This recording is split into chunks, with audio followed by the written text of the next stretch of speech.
Hello guys, welcome back to our YouTube channel. Today we will discuss characteristics of modernism and themes of modernism. पिछली video में मैंने आपको modernism का introduction और उसका historical background बताया था। अगर आप उस वीडियो को देखने में इंटरेस्टेड हैं तो आई कार्ड आपको ऊपर शो हो रहा होगा, आप वहाँ से भी देख सकते हैं। So first characteristics of modernism is experimentation. Modernist writer जो थे वो एक्सपेरिमेंट करते थे अपनी राइटिंग स्टाइल से, और जो प्रीवियस स्टोरी टेलिंग कन्वेंशंस थे उसको रिजेक्ट करते थे और वो अगेंस्ट थे नरेटिव कन्वेंशंस और फार्मूलाइक वर्ड्स से, और वो अपनी राइटिंग्स को फ्रेगमेंटेड स्टोरीज क्रिएट करते थे और रिप्रेजेंट करते थे जो स्टेट ऑफ सोसाइटी है। जो ग्रेट अप हेवल्स के बाद जो स्टेट ऑफ सोसाइटी है उसको फ्रेगमेंटेड स्टोरीज से रिप्रेजेंट करते थे। इजरा पाउंड का जो स्टेटमेंट था 1934 में, मेक इट न्यू, इसका बहुत ज़्यादा एम्फेसिस था रोल ऑफ एक्सपेरिमेंटेशन पे। उसका जो स्लोगन्स था इनकरेज राइटर्स एंड, जिसने इनकरेज किया था राइटर्स और पोइट्स को, जिसकी वजह से वो अपनी राइटिंग में इनोवेशन लेकर आते थे और एक्सपेरिमेंट करते थे न्यू राइटिंग स्टाइल्स को। मॉडर्निस्ट राइटर जो थे वो रिजेक्ट करते थे ट्रेडिशनल कन्वेंशंस और टाइम स्कीम्स को, और स्टार्टेड कर दिया था उन्होंने राइटिंग फ्री वर्स में। फ्री वर्स क्या होती है कि वो पोएटिक फॉर्म होती है that does not have consistent time scheme, musical form और metrical pattern. Next one is embrace of individualism. इसमें जो ये की एलिमेंट्स था मॉडर्निज्म था मॉडर्निज्म का, और वो मॉडर्निस्ट जो राइटर्स थे वो प्रेस करते थे पर्सन को, इंडिविजुअल को, और सिंगल सोर्स ऑफ इंस्पिरेशन और लाइफ एक्सपीरियंस वो समझते थे। मॉडर्निस्ट जो राइटर्स थे वो वैल्यू करते थे inner thoughts of characters and emotion that shape their views.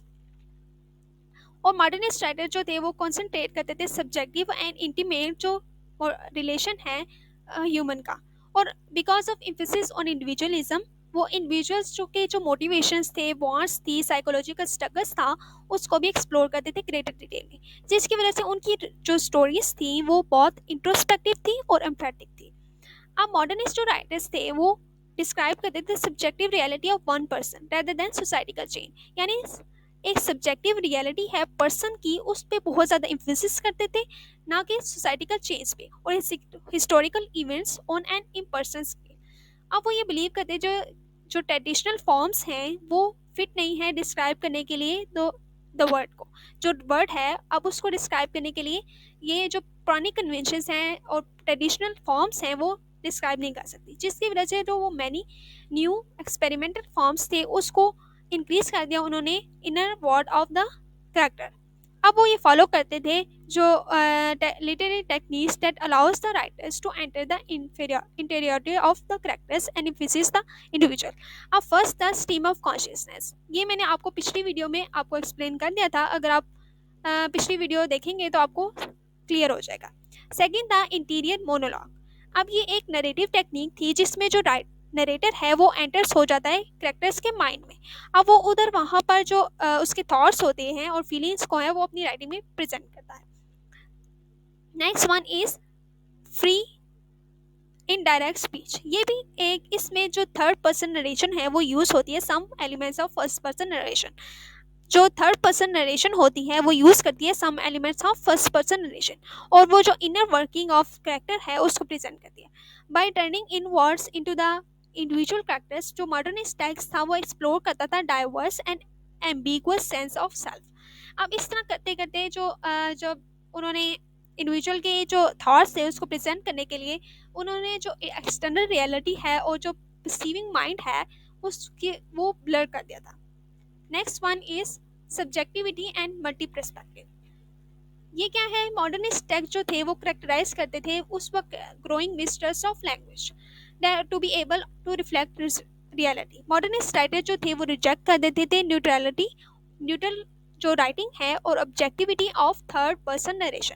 अब वो ये कहते थे कि जो थर्ड पर्सन नरेशन है वो ऑब्जेक्टिव नहीं होती, जो कि विक्टोरियन लिटरेचर का बहुत ज़्यादा मतलब विक्टोरियन लिटरेचर में बहुत ज़्यादा यूज़ हुई थी। अब वो थर्ड पर्सन नरेशन या क्या होती है कि जो नरेटर होता है वो आउटसाइड होता है स्टोरी से, और namely is not present as a character, यानी वो स्टोरी में नेम के तौर पर, कैरेक्टर के तौर पर वो प्रेजेंट नहीं होता। अब मॉडर्निस्ट जो टेक्स्ट था, मॉडर्निस्ट जो राइटर थे वो इंस्टेड एम्ब्रेस करते थे subjective language dependent on perspective. Objective perspective क्या होता है कि जो रेड एप्पल है वो रेड एप्पल ही रहेगा, लेकिन जो सब्जेक्टिव पर्सपेक्टिव है वो ये है कि रेड एप्पल एक नरेटर को डीप ऑक्स ब्लड रेड लग रहा है और दूसरे राइटर को लाइट पिंक लग रहा है। अब इस तरह जो एप्पल है will change description on who is perceiving it, यानी कि वो जो एप्पल को जो परसीव कर रहा है सब्जेक्टिव रियलिटी में वो चेंज हो जाएगा। अब ऑब्जेक्टिव रियलिटी में रेड एप्पल ही रहेगा, लेकिन सब्जेक्टिव रियलिटी में रेड एप्पल या तो ऑक्स रेड रहेगा, ऑक्स ब्लड रेड, और या फिर लाइट पिंक। अब इससे ये क्वेश्चन अराइज होता था कि जो रियलिटी है वो चेंज हो जाती है depending on who perceiving, how can really trust what we can see. अब जब जो चीज़ें हम देखते हैं, अब हम उसमें से कैसे ट्रस्ट करें कि रियलिटी क्या है, and what even is the reality in this slippery world. Modernist जो टेक्स्ट थे वो डील करते थे this question by using new narrative perspective, यानी कि वो न्यू नरेटिव पर्सपेक्टिव यूज करते थे और इंक्रीज करते थे उन्हें फ्रेगमेंटेशन और इनवर्ड ऑफ द करेक्टर से। फर्स्ट पर्सन नरेशन वो यूज करते थे। फर्स्ट पर्सन नरेशन वो होती है कि नरेटर जो होता है वो इनसाइड द टेक्स्ट होता है, एज अ करेक्टर के तौर पर वो इनसाइड द टेक्स्ट होता है। लेकिन मॉडर्निस्ट जो राइटर्स थे वो डिफरेंट करेक्टर्स के इंडिविजुअल थॉट्स थे, यानी कि डिफरेंट करेक्टर्स के फर्स्ट पर्सन नरेशन यूज करते थे और जिसकी वजह से कम्प्लेक्सिटी आ जाती थी स्टोरीज में।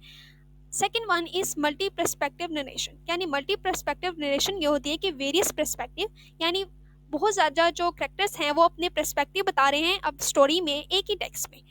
और मल्टीपल नरेशन हु ईच, जहाँ पर जो सारे जो मल्टीपल नरेटर्स हैं जिसपे हर कोई अपना पर्सपेक्टिव बता रहा है।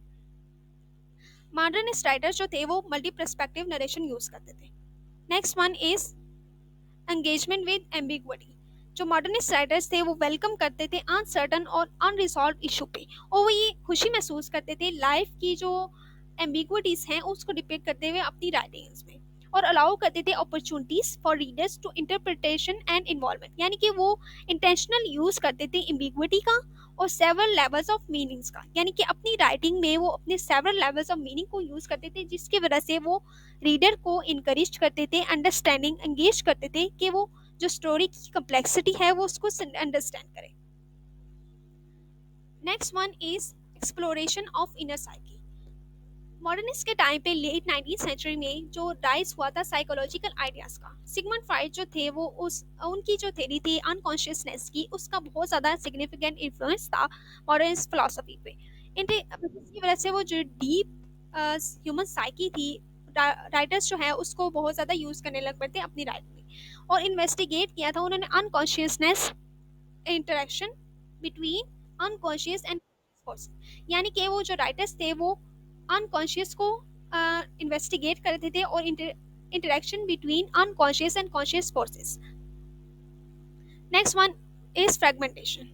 वर्ल्ड वार के बाद सोसाइटी जो है वो स्ट्रगल कर रही थी डिसइल्यूजनमेंट और डिसइंटीग्रेशन से, वो इंडस्ट्रियलाइजेशन और अर्बनाइजेशन की वजह से हुआ था। फ्रेगमेंटेशन जो राइटर्स यूज फ्रेगमेंटेशन करते थे अपनी राइटिंग में और डिपिक्ट करते थे मॉडर्निस्ट लिटरेचर को यूज नरेटिव डिवाइसेस, यानी कि वो नरेटिव डिवाइसेस और फ्रेगमेंटेशन को यूज़ करते थे और कैरेक्टर्स जो हैं वो फ्रेगमेंटेड होते थे और डिसजॉइंटेड स्टोरीज यूज़ करते थे, जिस कन्वे करने के लिए general feelings of chaos, grief and bewilderment of the era, यानी उस इरा का जो केओस था, ग्रीफ था और बीविल्डरमेंट था उसको डिपिक्ट करने के लिए।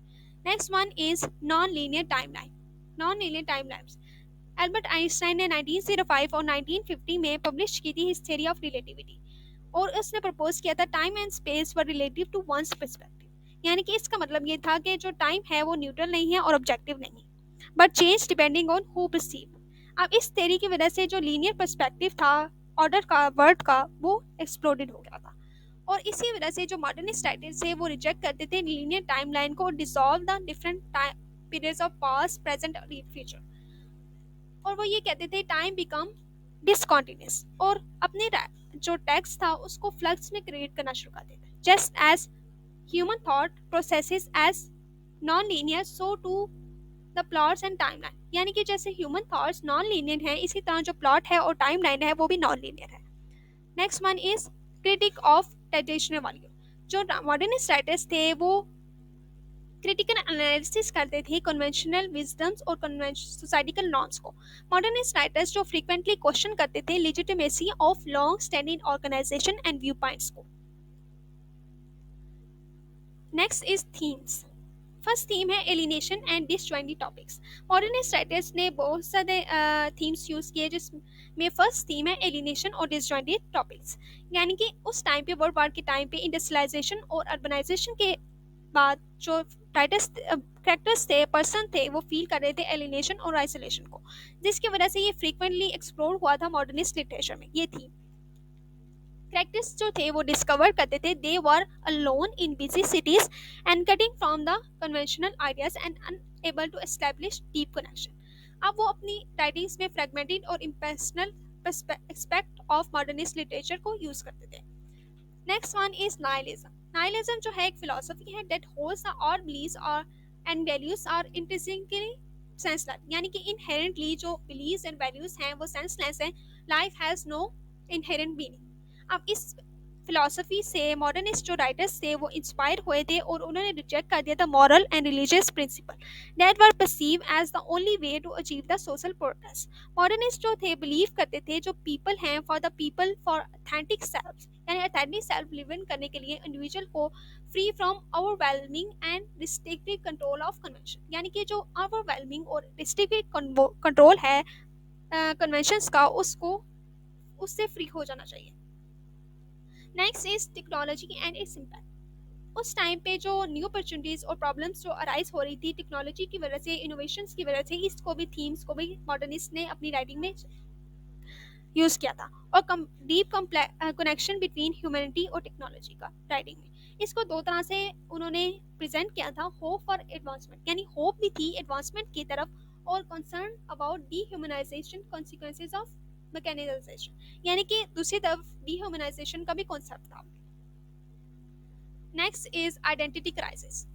आइडेंटिटी क्राइसिस में ये था कि मॉडर्निस्ट लिटरेचर जो था वो आइडेंटिटी को एक्सप्लोर करता था, breaking down the old systems and the speed at which the changing was occur. यानी कि वर्ल्ड वॉर के बाद जो आइडेंटिटी क्राइसिस हो गए थे, एग्जिस्टेंशियल क्वेश्चन हो जो पर्सन है वो अराइज करना शुरू कर दिया था उन्होंने, और सर्च फॉर मीनिंग, उनका सर्च फॉर मीनिंग इस टॉपिक की वजह से जो रिफ्लेक्शन थी कि एक रिफ्लेक्शन था कि eras general quest for meaning and self discovery. यानी उस टाइम पे जो लोग थे वो उनके अंदर जनरल क्वेस्ट शुरू हो गया था मीनिंग और सेल्फ डिस्कवरी का।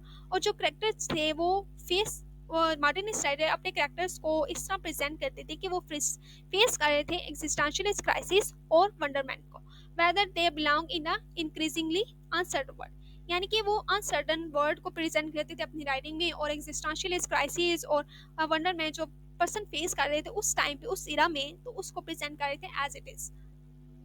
सर्च फॉर मीनिंग में यही है कि उसमें वर्ल्ड वार वन के बाद बहुत ज़्यादा मीनिंग जो पीपल थे वो बहुत ज़्यादा एग्जिस्टेंशियल इस क्वेश्चन पे बहुत ज़्यादा फोकस करने लगे, और वो ये कह रहे थे कि लाइफ का क्या मीनिंग है, और वो ये सर्च करने लग रहे थे मीनिंग ऑफ लाइफ का, जिसकी वजह से अब्सर्डिज्म और एग्जिस्टेंशियल फिलॉसफी भी जनरेट हुई थी। Thanks for watching. If you like this video, share and subscribe.